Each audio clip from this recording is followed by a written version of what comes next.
Welcome back to the Lifestyle Overland Family Adventure. Over the past few weeks, we've been slowly introducing our newest family member, Abigail, to the great outdoors. Even while starting at 3 months old, she's already doing incredibly well as a traveler and genuinely seems to enjoy the ride. On these first few excursions, we've done our best to keep the adventure enjoyable and achievable. Although, old habits die hard, and we've certainly pushed on later than we should a few times. Incredibly, she's still been content even after 9 or 10 hours of off-pavement travel. But unfortunately, we still have one big issue to overcome. Since sleeping in an unfamiliar environment has continued to elude us, making for some very long and difficult nights. But we're back again and doing our best to help her acclimate to life in the wild and expand our range of travel with every trip. So ride along with Sarah, Caroline, Abigail, and me, Kevin, as we explore some of our favorite trails in Utah.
After a beautiful drive through some spectacular canyons, we arrived on the banks of the Green River for a bite to eat.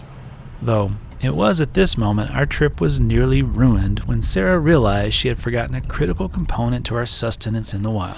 What's for lunch? Sandwiches. Sandwich? Yeah. Mm-hmm. Just turkey because I realized I didn't pack the peanut butter and jelly, so. Well, let's just go. I know, right? This trip's ruined. It's ruined. No PB&Js? No PB&Js. What the heck? Is that a good nap? Did you have a good nappy poo?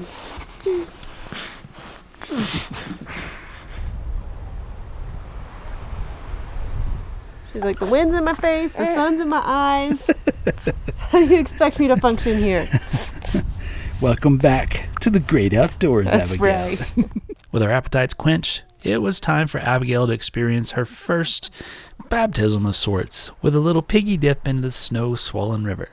However, being far from her typical bath time temperature, she had quite the expression to share regarding her thoughts on this new experience. Say no thanks. That's cold. What's wrong with you, woman? All right. Nice quick little sandwich. Beautiful, beautiful spot to just hang out. It's very tempting to just camp right here. Something else that's crazy is with all the snow melt in Utah this year, the ranger was telling me that this level is going to double in about 2 weeks. So there's a parking lot that might be 100 yards that way. The river will be up to that. So I'm standing underwater right now in 2 weeks. That's crazy. We might have to try to come back to see that. I don't know if we get time. But wow. Salt Lake City's already getting hammered with flooding, mudslides, houses falling off the side of hills. The drought might be over, but my goodness, the side effects of all this snow is causing its own set of issues. This earth is just constantly shifting and shaping. Just never know what's going to happen next.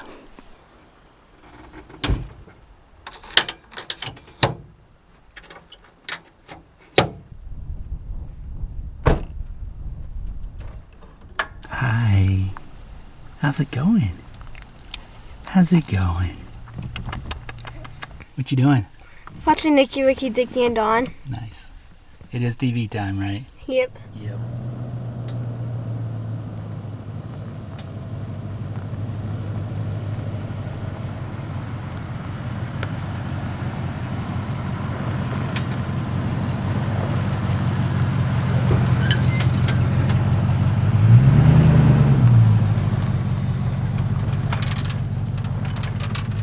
Before moving on to the next leg of our travels, we took a few minutes to check out some historic structures in the nearby bushes.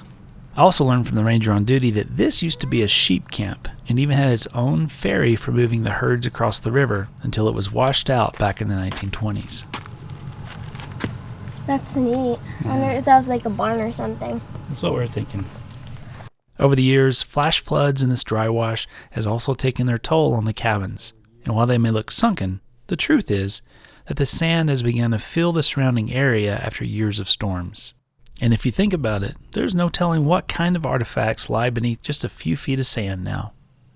One of our favorite parts about exploring these lands is stumbling across landmarks that tell us the story of those who were here long before us. It was those people who had to etch out a life in what had to be an even more remote and unforgiving environment than what we can comprehend today when compared to our sanitary modern lifestyles. And even these structures were luxury compared to the shelters of the Fremont and Ute tribes who were living in this river valley long before settlers ever set foot on American soil. It just boggles the mind to try and imagine what life must have been like way back then.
Before we even left on this trip, we promised ourselves that we would stop and camp much earlier this time to help Abigail wind down for bedtime and avoid too much travel stimulation.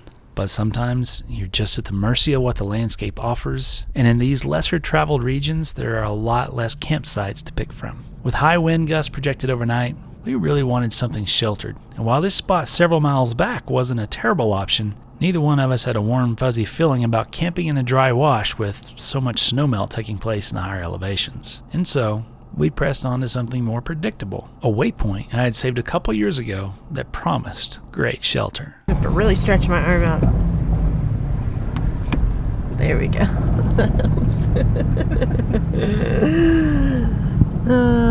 Sarah is camera illiterate. All right, so day one is just about in the books. We got a later start than expected. Still had a lovely picnic area down by Green River, and now we're on our way to find camp for the night, which is earlier than what we normally have camp at, but later than what we're supposed to be doing. So, we're on our way. We're almost there. We're almost there.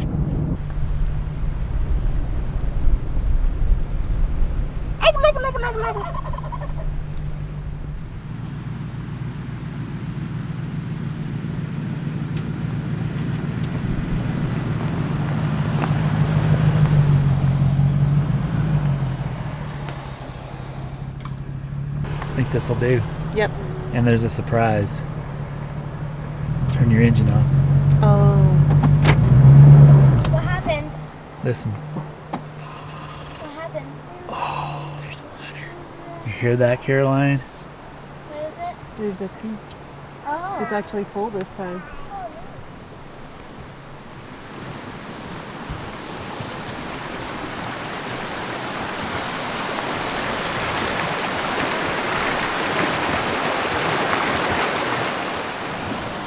So, when trying to do achievable trips, when you've got a new kid like we do, trying to keep it attainable and not too many surprises, you want to go to places that you're familiar with. And this spot right here is a camp spot that we marked, I think it's been about 2 years ago. But we camped here with the Epic Family Road Trip the last time they were in the area, and it was a spectacular spot then, and it's even more spectacular now because we have this rushing river back here behind us from all that snow melt. Remember all the snow that stopped us from going over that mountain? Yeah, that's all melting now, coming down here, and there's even more up there than there was last year, so this is fantastic. I also have another fun thing for us to do here, and that is a real wood campfire. Yes, we have firewood. So, fire ring, nice and moist here. No fire dangers of any kind. So, baby, let's make some real wood fire. Tonight? Let's let it rip. Okay. Let's do it. How's it going? What do you think of this spot? Huh? What do you think of this spot? Tink. I guess it's time to address the elephant in the room for those who are familiar with our channel and explain the trailer tag-alongs that you might be wondering about. Yes, Caroline and I have expanded our activities and picked up a couple mountain bikes. So let's quickly flash back to some trip prep in the garage from the day before to get you up to speed. All right, so Caroline and I have decided we need an activity that we can do together because I need to get in shape. I've been sitting in front of the computer too much or riding along, and yes, I do get a lot of exercise running the trails, but it's not consistent enough. So really, I'm just pushing myself into a heart attack, not necessarily getting in shape. So something that we're gonna do that's practical, that will help me kind of get back into things, is some mountain bikes. So Caroline got one for Christmas, and I found one on a crazy good deal that I just couldn't pass up. So thank you to my friends, you know who you are, who encouraged me to make this leap. And so today we're gonna get a couple of bike racks mounted up here. These are the 1UP bike racks. I shopped long and hard to find something that could stand up to off-road travel. I think these are going to be the ticket. I think it's going to work really well. So let's get after it and get some bikes on this trailer so that maybe, just maybe, I can start to get in a little more shape.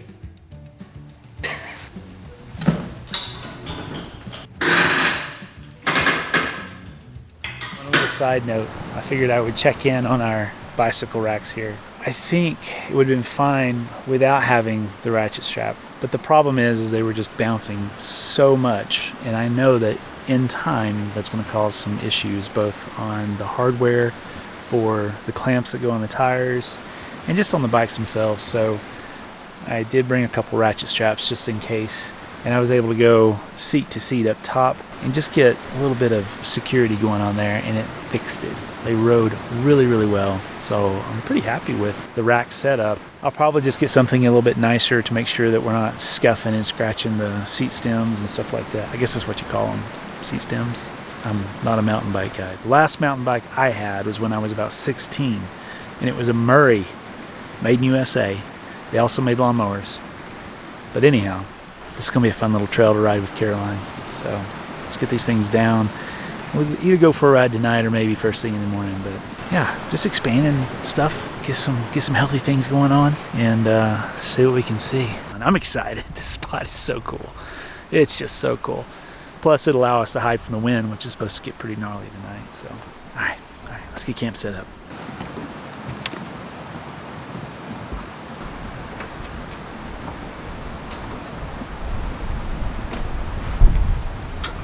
Over the years, we've gravitated towards using a propane fire pit instead of a real wood fire. The biggest reason being the almost constant fire bans in the Southwest, where most of our travels take place, made them an absolute requirement if we wanted any form of warmth-giving fire. The other big motivation being the convenience and smoke-free experience, and when you top that off with our cooking abilities with these new mods, it's a no-brainer. But there truly is nothing like a real campfire. And having somewhat missed the classic crackle and warmth, I took the opportunity to use some firewood I had on hand while the fire danger was at an all-time low. To up the ante, I also whipped out my survival flint and steel to see if Caroline and I could light this up the old-fashioned way. And by the way, I forgot my real lighter, so this step became more of a necessity than a YouTube flex on our survival skills.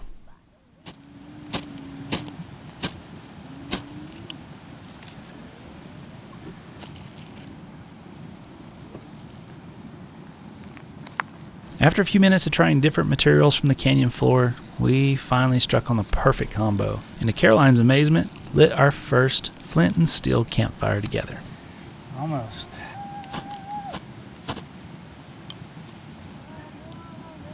Caroline. Yeah. Break off little pieces and put on it. Hurry. Hurry. I'm trying my best, Father.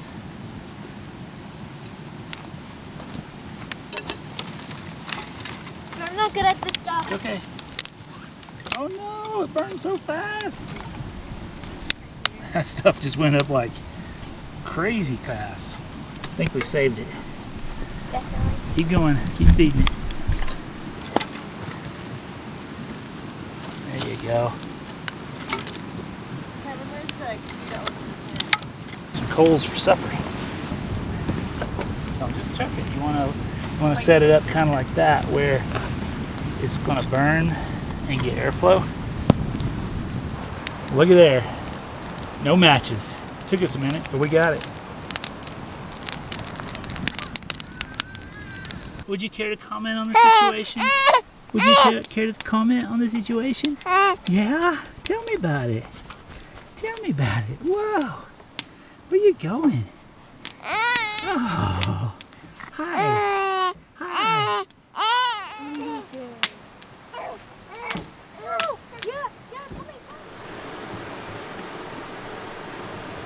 He's going to sleep. Maybe. We'll see.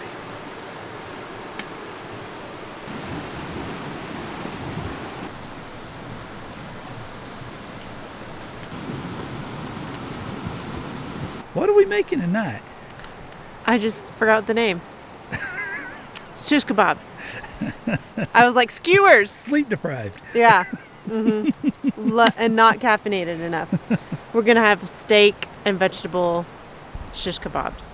Not shish kebabs. They're just kebabs. What makes it a shish? I don't know. You shish it? Shh. I'm really good at that these days. Yeah, all right. And then just a side of rice. All right. Let's get it in us. I'm starving. I am starving too. That's why I got the veggies out. We've almost beat the sun. Come on, we can eat before dark, right? Let's do this. Before dark? No. Oh. Well, no. Let's get started. Let's just do it. Let's just do it.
Nice.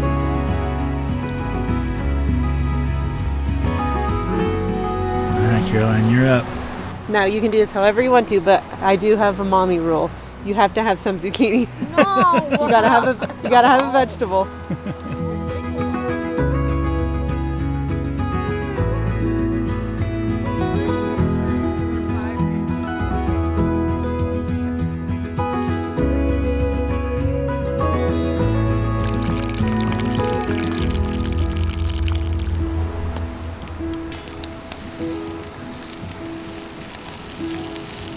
All right, here we go. Let's eat.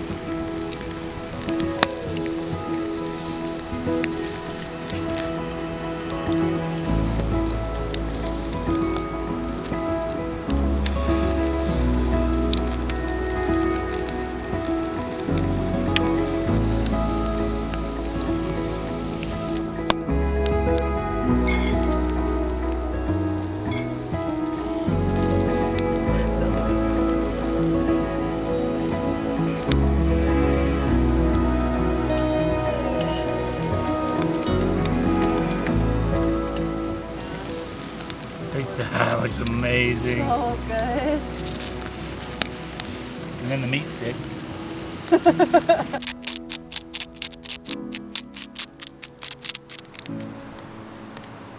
Is it good? Or not.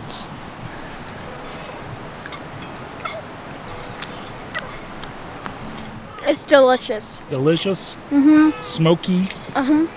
With a smoky and somewhat late supper ready to be consumed, we gathered our growing family around the campfire and counted our blessings before digging into the roasted tri-tip, mushrooms, onions, zucchini, cherry tomatoes, and savory rice on the side. While this moment may seem unexceptional, if you know our story, it's hard to believe just how far this family has come over the years through all kinds of public and private struggles. Now, to glance over and see a baby sitting with us is at times completely surreal, while at other times it seems like she's been there all along. And we're so thankful to have Abigail riding along as we get to share all the incredible experiences with her that Caroline got to see growing up. Watching the wonder and grins on Abigail's face as she grows more and more aware of this amazing world has us excited for each chapter ahead, and we can't wait for what's around the next bend.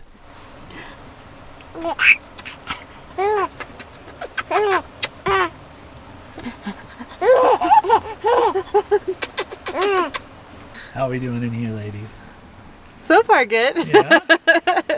Still early, huh? Yeah, it's not bedtime yet, Uh-huh. so we'll see. Yeah. Yeah. I think she'll do great, though. Right? We'll be warm and cozy. Yeah? Yes? Yes. Is that your chewy sound? We've been watching Star Wars. We have. All right. Well, we're going to head to bed. All right. Love you. Love you too. All right. Well, that was a fun first day. Yeah. What was your favorite part? Eating dinner. That was good, wasn't it? Mm-hmm. I think making dinner was almost more fun than eating dinner. True. Yeah.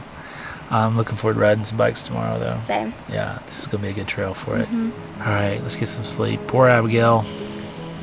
She's in there screaming, so hopefully she'll calm down here in a bit. Hopefully. But all part of it. Hopefully we'll get it figured out eventually. See you guys in the morning.